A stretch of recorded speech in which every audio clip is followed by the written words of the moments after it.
Nu er køler sat af gabelflaget, så har vi erobret den her øde ø. Velkommen til Brandsø. Det går nok fint. Første indtryk er umiddelbart meget idyllisk og varmt kl. 8 om morgenen. Er en øde ø at være, så er det godt nok velholdt. Det der gods har vist stadigvæk folk, der bliver sendt herover og slippe græsset i hvert fald. Det kan selvfølgelig være, at de skal overholde fine jagtselskaber.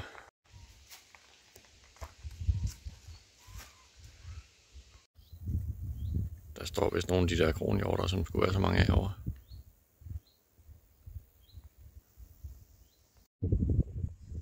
Jeg kan lige se hovederne ind i det høje korn der.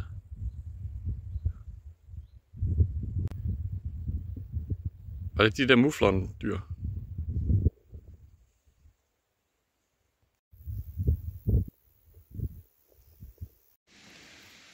Som Steffen lige påpegede, så er det her hovedvejen på øen. Den går fra den ene gård til den anden gård, hvor vi nu er kommet hen. Det ser faktisk ret smukt ud. Og hvis man ejer øen, så har man jo den luksus, man ikke behøver nummerplader på sin bil.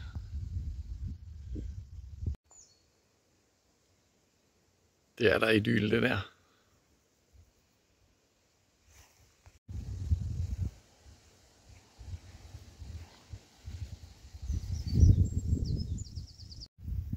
Så fandt vi Brandsø International Airport. Og her er security-personalet en lille smule mere besværligt at komme igennem end på Lyø, hvor vi var den anden dag. Og det kun var brandælder, der var terrorsikring. Her er der simpelthen udsat grumme geder til at sikre, at der ikke er noget unauthorized personnel, der får adgang til lufthavnen. Der står en luftkaptajn klar på startbanen og venter på sit fartøj. Så klarer han den ud. Undskyld, jeg forstyrrer, men jeg skal lige se, om der er en gravhøj herinde.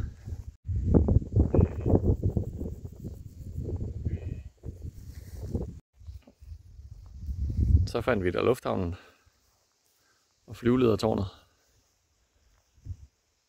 Det er super. Efter en intens Indiana Jones-agtig jagt har vi nu fundet denne sten, som skulle være en perle af forhistorisk vingesus. Og man kan da også godt se, at der har været nogen, der har bokset lidt med det her for at begrave en eller anden gammel onkel. Men der skulle altså være en eller anden mere, som var sådan mere imponerende. Vi kan ikke finde den, og der er ingen, der gider markere den på et kort. Nå, så går man her på en dansk ø i sin trøje, man har fået af en gammel mand på Fiji. Og tænker, at Danmark er også spændende at sejle i. Brandsø er så en øde ø nu, men stendyser og sådan noget siger jo noget om, at der har boet mennesker her i rigtig lang tid. Man har også fundet virkelig mange sådan nogle flintepilespidser og sådan noget herovre. I 1500-tallet, der var den ikke beboet. I 1700-tallet, der boede der et ungt par, som godset, Wedellsborg gods, havde sendt herover for at forpagte jorden. Så det var 2 unge mennesker med 2 små børn, og så havde de 5 karle og 4 piger og en gammel kurn til at hjælpe med at drive stedet. Og så havde de deres helt egen lille ø. Det er da alligevel noget af en frisk udfordring at få for sådan en ung par at få lov at styre sin helt egen lille verden her. Og så voksede det, så da der var flest i 1800-tallet, der var der 59 mennesker, der boede her på 2 bondegårde og drev det for godset. Og de havde skole og lærerinde og helt lille samfund. I 70'erne så flyttede de sidste herfra. Så boede der ikke nogen mere. Så hedder man intens juletræsproduktion herover, men det er så også slut. Så nu er det bare et sted, man kan gå og hygge sig, gå en tur. Der er 2 bondegårde at kigge på. Og en masse natur og nogle geder. Meget fedt sted. Nu skal I se, hvor vi går nu. Se lige der. Nu skal vi hen langs den flotte klint. Og derude i det fjerne ligger der et fint skib. Venter på os. Måske også noget morgenmad.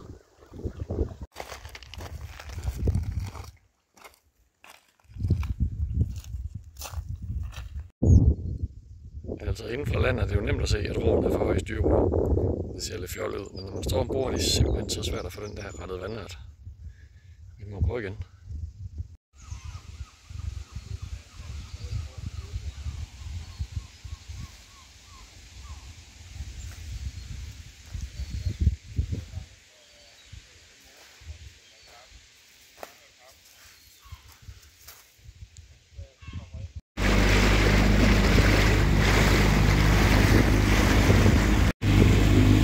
Båden er fisk.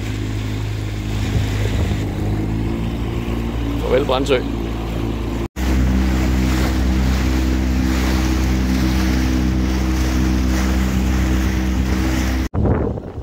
Efter et minimum af overdrevet mansplaining har vi nu fået sendt pigerne afsted på deres første gummibåds-ride. Rebecca, hun er helt tryg ved, at hun har styr på, hvad hun laver.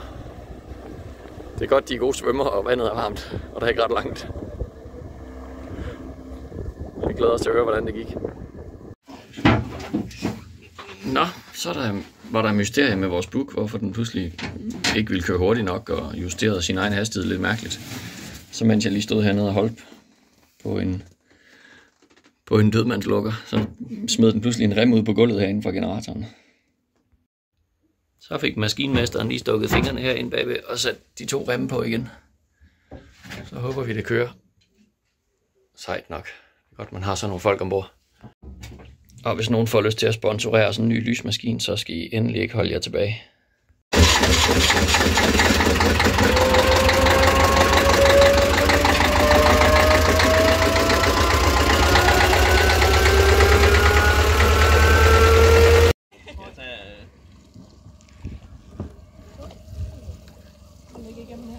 Så klarede pigerne deres ekspedition.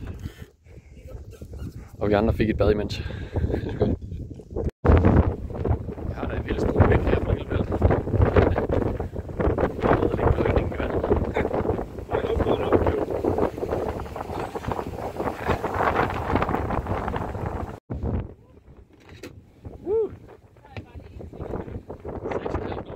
Det er altså ret godt.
Ja, i biblioteket.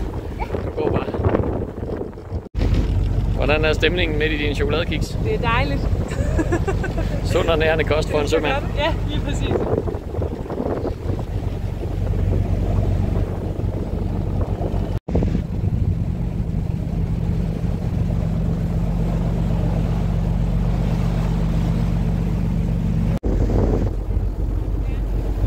Køller tager sig lige en sving om her med Agape. Hun danser i modstrøm under broen.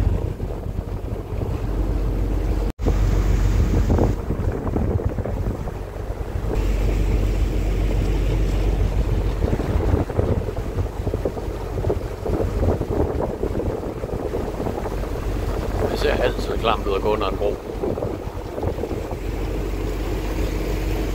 Men det er også fedt. Der hænger lige en mand. Det er også en slags kontor her.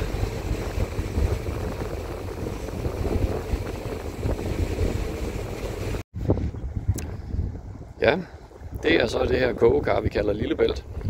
Der er rigtig meget strøm, men styrmand Køller, han fik os parkeret ind her i en rigtig svær tillægning med medstrøm og modvind. Lige inden foran den fine gamle færge, der hedder Skjælskør, ligger derovre. Så nu har besætningen fået fast på noget fødder igen. Så skal der åbenbart danses.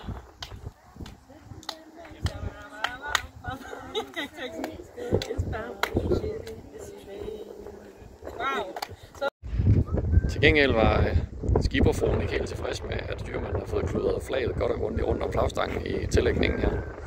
Så nu er de ved at filtre ud. Så det kan se godt ud igen. Så kom der lige en røgsky. Aventura ligger her. Det er sådan en fin gammel Alfa Diesel, den har. Jeg var nede og se den for et par år siden. Der er 2 tons svinghjul på for at holde nogenlunde rytme i de 2 cylindere der. Det er lidt sjovt. Ham der er nede og starte den, han er formand for Skibsbevaringsfonden. Han fortalte, at dengang Agape blev hentet i Skagen for at komme til Maja, som dengang var det en blå fiskekutter, der skulle bygges om til det der. Der var det faktisk ham, der med sin lille fiskekutter trak den hjem til Maja. Det er jo egentlig lidt sjovt. Nu står han herovre og er ved at få liv i en gammel motor på Aventura.